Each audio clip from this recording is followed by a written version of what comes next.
নমস্কার বন্ধু, রিম্পার রবিবারের খাওয়া দাওয়া। কুমড়ো শাকের বড়া, আলু, টমেটো, আদা, রসুন, পেঁয়াজ দিয়ে কুমড়ো পাতা দিয়ে বড়া করেছি। কালো জিরে, চালের গুঁড়ি, বেসন দিয়ে, সাথে গন্ধরাজ আমার গাছে, ভাত।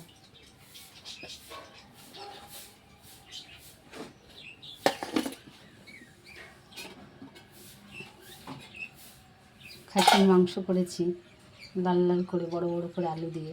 ফুল ভিডিওটা দিয়ে দেবো। সাথে আমের টক 5 ফোড়ন দিয়ে করেছি আজকে।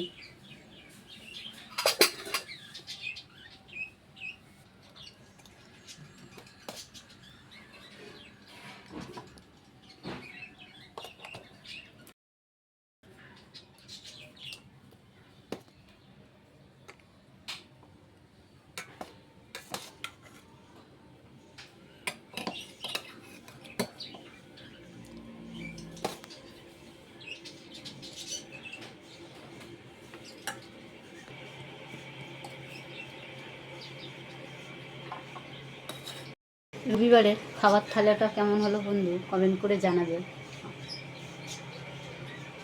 ভালো লাগলে একটা লাইক, শেয়ার করে দেবে। বেশি কিছু করিনি।